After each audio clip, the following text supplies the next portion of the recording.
نمیدونین چقدر حلوای کدو حلوای خوشمزه میشه. بریم که درستش کنیم.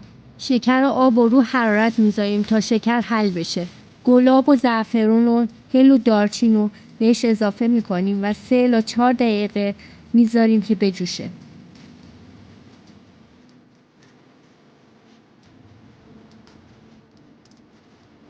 آرد و الک میکنیم و رو حرارت میذاریم تا از خامی در بیاد.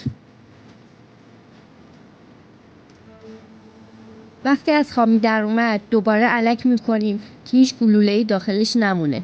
رو حرارت کم روغن مایه رو بهش اضافه میکنیم و 15 دقیقه به صورت مداوم هم میزنیم تا ته نگیره.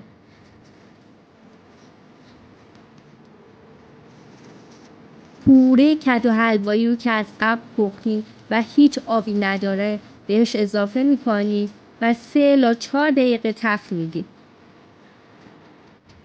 50 گرم کره رو طی 2 مرحله بهش اضافه میکنیم. شهد رو دوباره گرم میکنیم که با مواد آردی همدما بشه و طی 2 مرحله بهش اضافه میکنیم.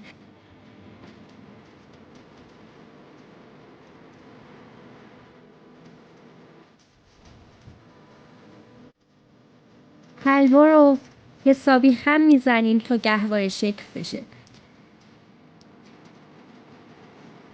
یه حلوای خوشمزه و خوشبافت و پر از خاصیت.